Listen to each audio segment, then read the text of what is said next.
Hello കൂട്ടുകാരെ, ഇന്നത്തെ ചെമ്പനീർ പൂവില് നമ്മുടെ വർഷയുടെ അച്ഛൻ മധുസൂദനന് വന്നേക്കണ മാറ്റം കണ്ട് ഞെട്ടി വിറച്ച് നിൽക്കുകയാണ് വർഷയുടെ അമ്മ. അദ്ദേഹം മനസ്സിലെ കുശുമ്പും കുന്നായ്മയും എല്ലാം മറന്ന് സ്വന്തം മകളെയും അവളുടെ ഭർത്താവിന്റെ വീട്ടുകാരെയും അതിരറ്റ് സ്നേഹിക്കുന്ന ഭാഗം കണ്ട് ആകെ എന്താ പറയാ, ആകെ ഷോക്കായി നിൽക്കുകയാണ് മഹിമ.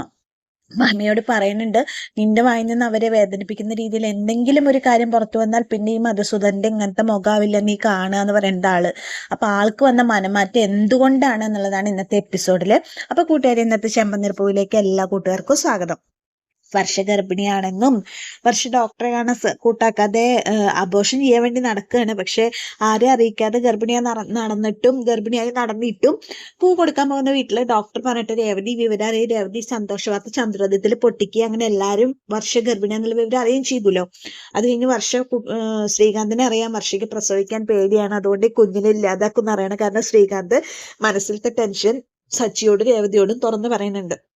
അന്ന് മുതൽ വർഷയുടെ ഫുൾ ഉത്തരവാദിത്വം ഏറ്റെടുക്കേണ്ട രേവതി, വർഷയ്ക്ക് അങ്ങനെ ഒരു പ്ലാൻ ഉണ്ടെങ്കിൽ നടക്കില്ല, വർഷയുടെ കുഞ്ഞ് നമ്മുടെ കുഞ്ഞല്ലേ, നമ്മളെ വല്യച്ഛൻ വല്യമ്മ എന്നല്ലേ വിളിക്കാന്നൊക്കെ രേവതി പറയണമെന്നുണ്ടെങ്കിലും ഒരു കുഞ്ഞില്ലാത്തതിന്റെ വിഷമം രേവതിയുടെ മുഖത്തുനിന്ന് അപ്പൊ തന്നെ നമുക്ക് മനസ്സിലാവും. രേവതി പറയുന്നുണ്ട്, ഇനി ആളുകൾ മുഴുവൻ നമ്മളോടാവും ചോദ്യം ഉണ്ടാവുക, വിശേഷം ഒന്നും ആയില്ലേ എന്ന് ചോദ്യം ഉണ്ടാവുക എന്നൊക്കെ പറയുന്നുണ്ട്. വർഷയുടെ അടുത്ത് കൂട്ടുകിടക്കുന്നത് രേവതിയാണ്. രാത്രി വർഷേനെ മനസ്സിന് സന്തോഷം പകരുന്ന കഥകളൊക്കെ പറഞ്ഞിട്ടാണ് രേവതി വർഷേനെ നോക്കുന്നത്.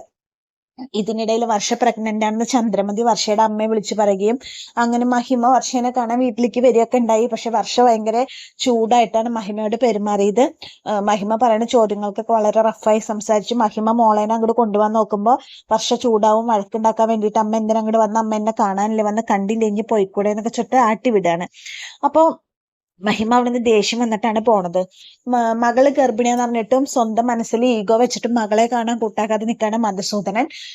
മധുസൂദന്റെ മകളെ കാണണം എന്ന് ആഗ്രഹമുണ്ട്. പക്ഷെ മധുസൂദന് രവീന്ദ്രന്റെ കുടുംബത്തിനോട് ദേഷ്യ കാരണം അങ്ങോട്ട് ഞാൻ ഈ ജമ്മം പോവില്ല എന്നാണ് മധുസൂദനൻ പറഞ്ഞേക്കുന്നത്. എന്നിട്ട് അയാള് വൈകുന്നേരം ബാറിലേക്ക് മദ്യപിക്കാൻ പോണ സമയത്ത് കൂട്ടുകാരനെ കാണുകയും കൂട്ടുകാരനാണ് അദ്ദേഹത്തിന്റെ മനസ്സ് മാറ്റുന്നത്. കൂട്ടുകാരൻ പറയാണ്, വെറുപ്പും വൈരാഗ്യമൊക്കെ വെച്ചിരുന്നിട്ട് എന്താ കാര്യം പറഞ്ഞിട്ട് ഉദാഹരണം പറയാണ്. വേറൊരാള് മകള് ഇഷ്ടപ്പെട്ട ആളെ സ്നേഹിച്ചു പോയപ്പോ ഭാര്യ കാണാൻ പോകുന്നതിന് ഭാര്യയെ വിലക്കി കുഞ്ഞുണ്ടായപ്പോ കാണാൻ പോയില്ല. ലാസ്റ്റ് ഭാര്യ അവരുടെ കൂടെ പോയി, ഇയാൾ ഒറ്റയ്ക്കായി മരിക്കുമ്പോ ഒരു തുണ്ട് വെള്ളം കൊടുക്കാൻ പോലും ആരും ഉണ്ടായില്ല എന്നൊക്കെ അങ്ങനെ പറയുമ്പോ മധുസൂദനൻ ഇതൊക്കെ കേൾക്കുമ്പോ മനംമാറ്റം ഉണ്ടാവാണ്. മധുസൂദനൻ വിചാരിക്കണം, എന്തിനു വെറുതെ ഈ വെറുപ്പും വൈരാഗ്യവും ദേഷ്യവും വിദ്വേഷമൊക്കെ മനസ്സിൽ വെച്ചേക്കണെന്ന് മധുസൂദനൻ വിചാരിക്കുകയാണ് കേട്ടോ.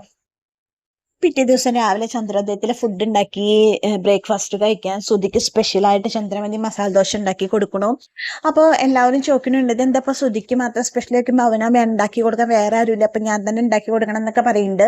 വർഷ ഭക്ഷണം കഴിക്കാൻ വേണ്ടി വേണ്ട എന്ന് പറയുമ്പോൾ രേവതി നിർബന്ധിച്ച് വന്ന് ഭക്ഷണം കഴിച്ചേ പറ്റി പറഞ്ഞ് വർഷേനെ കൊണ്ടുവന്ന് ഡൈനിങ് ടേബിളിൽ ഇരുത്തിയിട്ട് ഭക്ഷണം കഴിപ്പിക്കുകയാണ്. ഭക്ഷണം കഴിപ്പിക്കുമ്പോൾ ഇഡ്ഡലിയാണ്. അത് കഴിക്കുമ്പോഴേക്കും വർഷ ഛർദ്ദിക്കുകയാണ്. വർഷ ഛർദ്ദിക്കുമ്പോൾ നേരെ ഓപ്പോസിറ്റ് ഇരിക്കുന്നത് സുധിയാണ്. മസാല ദോശ കൊണ്ട് വർഷ ഛർദ്ദിക്കുന്ന കാണുമ്പോൾ സുധി ഛർദ്ദിക്കുകയാണ്. അപ്പൊ രണ്ടുപേരും ഒരേ സമയം ഛർദ്ദിക്കുകയാണ്. അപ്പോൾ സച്ചി ചോദിക്കുകയാണ്, എന്താടാ നീയും പ്രഗ്നന്റ് ആണോ എന്ന് ചോദിക്കുകയാണ് സുധിയോട്. അപ്പോൾ ചന്ദ്രമതി, ഒന്ന് പോടാ, അവൻ വർഷ ഛർദ്ദിക്കുന്ന കണ്ടിട്ടാന്ന് പറയുന്നത്. വർഷപ്പേക്കും ദേഷ്യം വന്ന് അവിടുന്ന് എഴുന്നേറ്റ് പോവാണ്.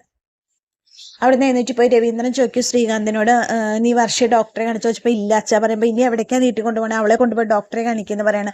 ശരി അച്ഛ എന്ന് കൊണ്ടുപോകാന്ന് പറയാണ്. അങ്ങനെ വർഷ സ്റ്റുഡിയോയിലേക്ക് പോയി ഇറങ്ങാൻ നിൽക്കുന്ന സമയത്ത് രേവതി വന്നിട്ട് പറയും, വർഷ ഡോക്ടറെ കാണാൻ പോകണം പറയുമ്പോൾ ഇന്നൊന്നും വേണ്ട പിന്നെ പോവാന്ന് പറയുമ്പോൾ അതൊന്നും പറയാൻ പറ്റില്ല, വർഷ വന്നേ പറ്റൂ എന്ന് പറയണം. രേവതി നിർബന്ധം പിടിക്കുകയാണ്. പിന്നെ വർഷയ്ക്കൊന്നും പറയാനില്ല. അപ്പൊ വർഷ പറയണം, അല്ലെങ്കിൽ വേണ്ട ഇന്ന് വേണ്ട പിന്നെ പോവാന്ന് പറയുമ്പോൾ, ചേട്ടാ ശ്രീകാന്തെ ദേ വന്നേ, ദേ വർഷ ഇവിടെ ഡോക്ടറെ കാണാൻ വരാൻ സമ്മതിക്കില്ല എന്നൊക്കെ പറയുമ്പോൾ സച്ചി ശ്രീകാന്തും കൂടി വരികയാണ്. ശ്രീകാന്ത് പറയും, അതൊന്നും പറഞ്ഞാൽ പറ്റില്ല പക്ഷെ നീ വന്നേന്ന് പറയുമ്പോൾ, ദേ നീ എന്നോട് മിണ്ടാൻ നിൽക്കരുത് പറയണം. അപ്പൊ സച്ചി പറയണം, എന്ത് വന്നാലും ശരി ഇന്ന് ഡോക്ടറെ പോയി കാണണം എന്ന് പറയണം. അപ്പൊ വർഷ എതിർത്തൊന്നും പറയുന്നില്ല. അങ്ങനെ കാറിൽ കയറിയിട്ട് അവര് ഡോക്ടറെ കാണുമ്പോൾ കാറിൽ കയറുമ്പോഴേ വർഷ അയ്യോ എനിക്ക് വയ്യായേ എന്ന് പറഞ്ഞ് കരയുമ്പോൾ ശ്രീകാന്ത് പറയും, മിണ്ടാതിരിക്കട്ടെ, ഇത് പ്രസവിക്കാനൊന്നല്ല പോണേ, ഡോക്ടറെ കാണാനോ പോണ. വർഷ പെട്ടെന്ന് സ്വിച്ച് ഇട്ട പോലെ വായടയ്ക്കാണ്. അങ്ങനെ അവര് ഡോക്ടറെ കാണാൻ പോയി. രേവതിയും വർഷയും കൂടിയിട്ടാണ് ഡോക്ടറുടെ ക്യാബിനിലേക്ക് പോണത്. പോയി ഡോക്ടറെ കണ്ടു, സംസാരിച്ചു. കുഴപ്പമൊന്നുമില്ല, ആദ്യത്തെ 2-3 മാസം നല്ലോണം ശ്രദ്ധിക്കണം, വലിയ പണികളൊന്നും ചെയ്യരുത്, ഭാരമുള്ളൊന്നും എടുത്ത് പൊക്കരുത്, ചെറുതായിട്ട് ഇങ്ങനെ നടത്തക്കാവാം, എപ്പോഴെങ്കിലും ക്ഷീണം തോന്നി അപ്പം റെസ്റ്റ് എടുക്കണം, നല്ല റെസ്റ്റ് വേണ്ട സമയമാണ്, നല്ലോണം കെയർ ചെയ്യണം എന്നൊക്കെ പറഞ്ഞ് ഡോക്ടർ ഇങ്ങനെ ക്ലാസ് എടുത്ത് കൊടുക്കണം. അപ്പൊ രേവതി ഇതെല്ലാം മൂളി കേൾക്കുന്നുണ്ട്. പക്ഷെ വർഷ ഇതൊന്നും ശ്രദ്ധിക്കണേയില്ല. വർഷേനൊക്കെ ചെക്കപ്പ് ചെയ്തിട്ട് ഡോക്ടർ വിവരങ്ങളൊക്കെ പറയുമ്പോൾ വർഷ ശ്രദ്ധിക്കണേയില്ല. അപ്പൊ ഡോക്ടർ പറയണ എന്ത് പറ്റി വർഷ ചോദിക്കുമ്പോ രേവതി പറയും വർഷയ്ക്ക് ഭയങ്കര പേടിയാണ് മാഡം എന്ന് പറയുമ്പോൾ പറയാണ് അതൊന്നും സാരില്ല, ആദ്യത്തിൽ എല്ലാവർക്കും അങ്ങനെ ഉണ്ടാവും, പേടിക്കേണ്ട ഒരാവശ്യമില്ല കേട്ടോ, ഞങ്ങളൊക്കെ ഇവിടെ ഇല്ലേ എന്നൊക്കെ പറഞ്ഞിട്ട് വർഷേനെ സമാധാനിപ്പിക്കുകയാണ്. അപ്പൊ വർഷ ആ ശരി എന്നൊക്കെ പറയണം. അങ്ങനെ അവിടുന്ന് പുറത്തിറങ്ങി മരുന്ന് മേടിക്കുമ്പോ ശ്രീകാന്ത് പറയണേ ഞാൻ മരുന്ന് മേടിക്കാൻ വരുമ്പോ സച്ചി പറയും വേണ്ട ഞാൻ മരുന്ന് മേടിച്ചോളാം പറയും. സച്ചിയേട്ടൻ ഞാൻ മേടിച്ചോളാം, അതാ ഞാൻ സച്ചിയേട്ടനെ കൊണ്ടുവരാത്ത, അടുത്ത പ്രാവശ്യം തൊട്ട് സച്ചിയേട്ടൻ വരണ്ട പറയുമ്പോ സച്ചി പറയും ഞാൻ മരുന്ന് മേടിക്കുക, അടുത്ത പ്രാവശ്യം തൊട്ട് നിന്നെ കൊണ്ടുവരില്ലേ, ഞങ്ങള് കൊടുന്നോളാം വർഷേനെ എന്ന് പറയണം. അപ്പൊ രേവതി പറയും മതി വഴക്കൂടിയത്, സച്ചേട്ടൻ പോയി മേടിച്ചു, സച്ചേട്ടൻ മരുന്ന്, ശ്രീകാന്തെ നീ ഇനി അതിൽ തർക്കിക്കാൻ നിൽക്കണ്ട, എന്തായാലും സച്ചേട്ടൻ തന്നെ മേടിക്കും, നീ ഒന്നും നോക്കണ്ടെന്ന് പറയണം. അപ്പൊ ഇതൊക്കെ കേൾക്കുമ്പോ വർഷ വിചാരിക്കാണ് എല്ലാരും ഇവിടെ ചിരിങ്ങളി, എനിക്ക് മനസ്സിൽ ദേഷ്യം വരണേ എന്നിങ്ങനെ മനസ്സിൽ വിചാരിക്കാണ് വർഷ കേട്ടോ. വർഷയ്ക്ക് ശ്രീകാന്തിനെ കൊല്ലാനുള്ള കലി വരുന്നുണ്ട്. ഇതിനിടയിൽ വേറൊരു സംഭവം ഉണ്ടായിട്ടുണ്ട്. ചന്ദ്രമിത ഒറ്റ കൂട്ടുകാരിയായി ബാമയുടെ വീട്ടിൽ പോയിട്ട് വർഷ പ്രഗ്നന്റ് ആണെന്ന് പറയുന്നുണ്ട്. അത് കേൾക്കുമ്പോൾ ബാമയ്ക്ക് സന്തോഷമുണ്ട്, എന്തായാലും വർഷ പണി പറ്റിച്ചല്ലോ എന്ന് പറയുമ്പോൾ ചന്ദ്രമതി പറയുന്നുണ്ട് എനിക്ക് ഏറ്റവും ആഗ്രഹം എൻ്റെ മോൻ സുധിക്ക് ഒരു കുഞ്ഞുണ്ടായി കാണണം എന്നായിരുന്നു, എൻ്റെ മോൻ ശ്രീകാന്തിന് കുഞ്ഞുണ്ടാവണമെന്ന് എനിക്ക് സന്തോഷം തന്നെ, പക്ഷെ അവൾ അഹങ്കാരി, അവൾക്ക് കുഞ്ഞുണ്ടാവണമെന്ന് എനിക്ക് അത്ര വലിയ സന്തോഷമൊന്നുമില്ല എന്നൊക്കെ പറയുന്നുണ്ട് ചന്ദ്രമതി. ഈ സംസാരം മുഴുവൻ എന്താ പറയുക അവരുടെ വീട്ടിലേക്ക് കടന്നു വരികയായിരുന്ന ശ്രുതി കേൾക്കണ്ടേ, ശ്രുതി മറഞ്ഞു നീ സംസാരം മുഴുവൻ കേൾക്കണ്ടേ, പക്ഷെ വർഷ ഗർഭിണിയാന്നുള്ള കാര്യം ശ്രുതി കേൾക്കണില്ല. എന്നിട്ട് ചന്ദ്രമതി ഇങ്ങനെ യാത്ര പറഞ്ഞിട്ട് ബാമയോട് യാത്ര പറഞ്ഞ് പോണ സമയത്ത് ബാമ വാതിലടച്ച് വന്നിരിക്കുമ്പോൾ വീണ്ടും വാതിലുമ കോളിംബെല്ലടിക്കുന്ന ശബ്ദം കേൾക്കുമ്പോൾ ശ്രുതിയാണേ നീയോ, അപ്പൊ നീ ചന്ദ്രയെ കണ്ടോ ചോദിക്കുമ്പോൾ പറയണേ ഇല്ല അവരെന്നെ കണ്ടിട്ടില്ലേ പേടിക്കേണ്ട പറഞ്ഞ് വാതിലടയ്ക്കാണ്. ഇപ്പൊ എന്തിനാ നീ ഇങ്ങോട്ട് വന്നേ, നിന്റെ ഏലസൊന്നും ഫലിച്ചിട്ടില്ല, ശ്രുതിക്ക് നിന്നോട് ദേഷ്യമൊന്നും മാറിയിട്ടില്ല എന്നൊക്കെ പറയുമ്പോൾ ശരി അത് കള്ളേലസാന്ന് എനിക്ക് തോന്നുന്നുണ്ട്, ഇനിയിപ്പോൾ ഞാൻ അങ്ങോട്ട് കയറിക്കൂടാൻ എന്താ ചെയ്യുക ചോദിക്കുമ്പോൾ ഇനിയിപ്പോൾ നിനക്ക് കയറിക്കൂടില്ല അത്ര എളുപ്പമല്ല, അങ്ങനത്തെ കാര്യങ്ങൾ അവിടെ സംഭവിക്കുന്നു പറയുമ്പോൾ എന്താ ഉണ്ടായേ ചോദിക്കുമ്പോൾ പറയും വർഷ ഗർഭിണിയെ പറയുമ്പോൾ ശ്രുതി ആകെ ഞെട്ടാണ്. അപ്പോൾ ശ്രുതിയുടെ മനസ്സിലത്തെ സന്തോഷം ഇത് മുഴുവൻ പെടാണ്. അപ്പോൾ ബാമ ചോദിക്കുകയാണ് എന്താ നിന്റെ മുഖത്ത് ഇങ്ങനെ ഇരിക്കണം, അവള് ഗർഭിണിയാന്ന് പറഞ്ഞിട്ട് നിന്റെ മുഖത്തൊരു സന്തോഷം ഇല്ലാത്ത ചോദിക്കുമ്പോൾ പറയണ എനിക്ക് സന്തോഷം ഉണ്ടല്ലോ, ഇനിയിപ്പോൾ നിനക്ക് അങ്ങോട്ട് കയറി കൂടുതൽ എളുപ്പമാവില്ല, കാരണം എല്ലാവരുടെയും ശ്രദ്ധയും കെയറിങ് മുഴുവൻ അവളെ ഇനിയിപ്പോ നിന്റെ കാര്യം ശ്രദ്ധിക്കാൻ ആർക്കും സമയം ഉണ്ടാവില്ല പറയുമ്പോ എന്തായാലും കയറണം ആൻറ്റി, കയറിയേ പറ്റൂ, ഞാൻ എന്തായാലും ഇനി നിൽക്കണില്ല, എന്തായാലും പുതിയ വിവരം കിട്ടിയല്ലോ, ഞാൻ പോവാ ആൻറ്റി പറഞ്ഞിട്ട് അങ്ങനെ ശ്രുതി യാത്ര പറഞ്ഞിട്ട് പോവാണ്. ശ്രുതി യാത്ര പറഞ്ഞിട്ട് പോകുമ്പോൾ ബാം അങ്ങനെ ആലോചിക്കണം എന്തൊരു പെണ്ണ ഇത്, വർഷ ഗർഭിണിയെന്ന് പറഞ്ഞിട്ട് കൂടി അവളുടെ മനസ്സിലൊരു തുണ്ട് പോലെ സന്തോഷമല്ലേ, ഒരു വൃത്തികെട്ട പെണ്ണ് തന്നെ എന്നൊക്കെ വിചാരിക്കണം ബാമ ശ്രുതിയെ പറ്റിയിട്ട്. മീരയുടെ വീട്ടിലെത്തുന്ന ശ്രുതി ദേഷ്യം വന്ന് ബാഗൊക്കെ എടുത്ത് വലിച്ചിരുമ്പോൾ മീര ചോദിക്കുക എന്താടി നീ പെട്ടെന്ന് പോന്നേ, നീ ബാമാൻറ്റിയെ കണ്ടില്ലേ എന്നൊക്കെ ചോദിക്കുമ്പോൾ ഞാൻ കണ്ടു കണ്ടതിനും വയറ് നിറച്ച് കിട്ടും ചെയ്തു എന്നൊക്കെ പറയണേ. എന്താ പറ്റി ചോദിക്കുമ്പോൾ നല്ല വാർത്തയെ അവിടെ ചെന്നപ്പോൾ കേൾക്കാൻ പറ്റിയതെന്ന് പറയുമ്പോൾ എന്താ ചോദിക്കുമ്പോൾ പറയണേ വർഷ ഗർഭിണിയെ പറയുമ്പോൾ മീര പറയണ ആഹാ അവള് പണി പറ്റിച്ചല്ലോ മിടുക്കി എന്നൊക്കെ പറയണം. അപ്പോൾ ശ്രുതി പറയണ ഞാൻ എന്താ ചെയ്യുക, അപ്പോൾ പറയും ഇനി നിനക്ക് അവിടെ കയറി കൂടുതൽ എളുപ്പമാവില്ല ശ്രുതി, കാരണം എല്ലാവരും ഇനി വർഷേനെയാവും ശ്രദ്ധിക്കണ്ടാവും, ഇനി നിന്റെ കാര്യം എല്ലാവരും മറക്കും, അല്ലെങ്കിൽ തന്നെ ഇപ്പൊ തന്നെ നിന്റെ കാര്യമൊക്കെ എല്ലാവരും മറന്ന മട്ടാന്നൊക്കെ പറയണം.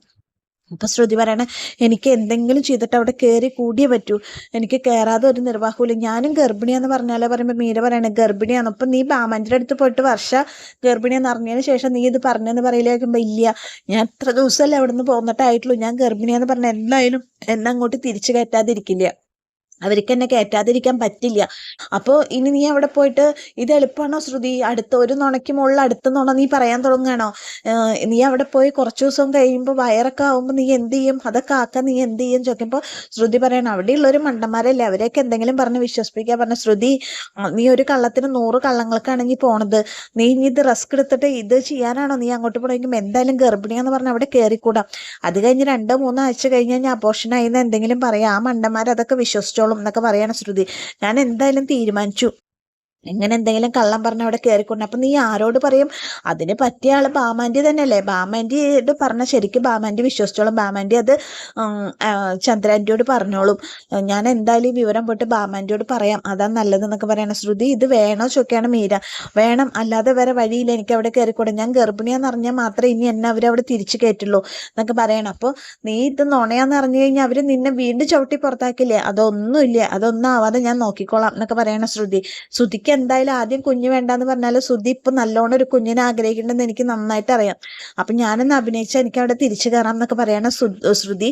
അങ്ങനെ ശ്രുതി പ്രഗ്നന്റ് ആണെന്ന് നുണ പറഞ്ഞ ചന്ദ്രോദയത്തേക്ക് തിരിച്ചു കയറാനുള്ള അടവ് നോക്കാണ്.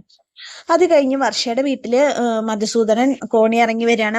മഹിമ വിളിച്ചിട്ട് അപ്പൊ എന്താ ചോദിക്കുമ്പോ പറയാണ്, ഞാൻ എവിടേക്കാ പോണെന്ന് നിനക്ക് അറിയോ ചോദിക്കുമ്പോ, എവിടേക്കാണെങ്കിലും വർഷയെ കാണാൻ അവളുടെ വീട്ടിൽ പോണ്ട, കാരണം അവിടെ പോയിട്ട് ഇന്നലെ എനിക്ക് തന്നെ മതിയായി. എന്താണ്ടായി ചോദിക്കുമ്പോ പറയും ഇങ്ങനെ, ഞാൻ അവളുടെ അടുത്ത് ചെന്നപ്പോ അവൾക്ക് വലിയ സന്തോഷമൊന്നും കണ്ടില്ല. ഞാൻ അവളോട് ചോദിച്ചു, മോളെ നിന്റെ മുഖം എന്തെങ്ങനെ ഇരിക്കുന്നു, ശ്രീകാന്ത് നിന്നെ വഴക്ക് പറഞ്ഞോ എന്ന് ചോദിച്ചു. അതിന് സച്ചി എന്നോട് ചൂടായി. അത് കഴിഞ്ഞ് ഞാൻ പറഞ്ഞു, മോളെ നല്ല സന്തോഷ സമാധാനമുള്ള അന്തരീക്ഷമല്ലേ വേണ്ട, ഇവിടെ എന്നും വഴക്കല്ലേ, നമുക്ക് നമ്മുടെ വീട്ടിൽ പോയാലോ എന്ന് ചോദിച്ചു. അപ്പോഴും അതിനവരെല്ലാരും കൂടി എന്നോട് ചൂടായി. പ്രസവം കഴിഞ്ഞാൽ ഇവിടെ നിൽക്കല്ലേ നല്ലത്, ഇടയ്ക്കിടയ്ക്ക് ഡോക്ടറെ കാണണ്ടേ, ശ്രദ്ധിക്കാൻ ഒരാൾ വേണ്ടേ എന്നൊക്കെ ചോദിച്ചു. അപ്പോഴും അവരെല്ലാരും കൂടി എന്നെ തിന്നാൻ വന്നു. ഞാൻ ഇനി എന്തായാലും വർഷയെ കാണാൻ ആ വീട്ടിലേക്കില്ല എന്നൊക്കെ പറയാണ്. അപ്പൊ മധുസൂദന, നീ ഇങ്ങനെയൊക്കെ ചോദിച്ചത് ഭയങ്കര തെറ്റാണ് മഹിമേ, നീ ഇങ്ങനെയൊക്കെ സംസാരിക്കാൻ പാടുണ്ടോ, ഇങ്ങനെയാണോ സംസാരിക്കേണ്ടത്? ഒന്നുമില്ലെങ്കിൽ അവള് നമ്മുടെ മകളുടെ ബന്ധു വീട്ടുകാരല്ല അവര്, അവരോട് നമ്മൾ നല്ല സ്നേഹത്തോടു കൂടിയല്ലേ വരും. മധുവേട്ടൻ എന്താ ഇപ്പൊ ഇങ്ങനെ പറയണേ, അത് അങ്ങോട്ട് പോവാൻ ഇഷ്ടമില്ലാത്ത ആളാണല്ലോ. എന്നാ നീ നോക്കിക്കോ, ഞാനിപ്പോ എവിടേക്കാ പോണെന്നറിയാം, എന്റെ മോളെ കാണാൻ അവളുടെ ഭർത്താവിന്റെ വീട്ടിലേക്ക് ഞാൻ പോവാൻ പോണത്. പിന്നെ ഒരു കാര്യം, ഇനി അവരെ വേദനിപ്പിച്ച് നീ ഇപ്രാവശ്യം എന്തായാലും പോയി പറഞ്ഞു, ഇനി അവരെ വേദനിപ്പിച്ചിട്ട് എന്തെങ്കിലും ഒരു വാക്കോ പ്രവൃത്തിയോ നിന്റെ വായിൽ നിന്ന് കേട്ടാ ഇതുവരെയുള്ള മധുസൂദനെ ആവില്ല നീ ഇത് ഇനി കാണാട്ടോ. ഒരിക്കലും അവരെ വേദനിപ്പിച്ചിട്ട് യാതൊരു പ്രവൃത്തിയും നമ്മുടെ ഭാഗത്തു നിന്ന് ഉണ്ടാവാൻ പാടില്ല. ഇനി എപ്പോഴും നമുക്ക് അവരോട് ബഹുമാനവും സ്നേഹമുള്ളവരായിരിക്കണം, കാരണം നമ്മുടെ മോളുടെ ഭർത്താവിന്റെ വീട്ടുകാർ അവര് എന്നൊക്കെ പറയുമ്പോൾ മധുസൂദനന്റെ ഈ സ്വഭാവം മാറിയതൊക്കെ കണ്ടിട്ട് ആകെ അന്തം വിട്ട് നിൽക്കുകയാണ് മഹിമ. എന്താ ഇപ്പൊ മധുവേട്ടനെ പറ്റി എന്നുള്ള ചിന്തയിൽ ഇങ്ങനെ ആകെ അന്തം വിട്ട് നിൽക്കാണ്. അങ്ങനെ മഹിമ അന്തം വിട്ട് നിൽക്കുന്ന സമയത്താണ് കൂട്ടുകാരെ ഇന്നത്തെ ചെമ്പന്തീർപ്പൂവിന്റെ ക്ലൈമാക്സ് വരുന്നത്. അപ്പൊ എന്നത്തെയും പോലെ എന്റെ കഥ കേട്ട് ഇഷ്ടപ്പെട്ട കൂട്ടുകാരന്റെ ചാനൽ ഒന്ന് ലൈക്ക് ചെയ്യുക, ഷെയർ ചെയ്യുക, സബ്സ്ക്രൈബ് ചെയ്യുക, നിങ്ങളുടെ വിലയേറിയ നിർദ്ദേശങ്ങളും അഭിപ്രായങ്ങളൊക്കെ കമന്റ് ബോക്സിൽ ഇടുക. അപ്പൊ ഇതുവരെ എന്നെ സപ്പോർട്ട് ചെയ്ത എല്ലാ കൂട്ടുകാർക്കും ഒരുപാട് നന്ദിയുണ്ട്. അപ്പൊ നാളത്തെ എപ്പിസോഡായിട്ട് വീണ്ടും വരാം. എല്ലാവർക്കും താങ്ക്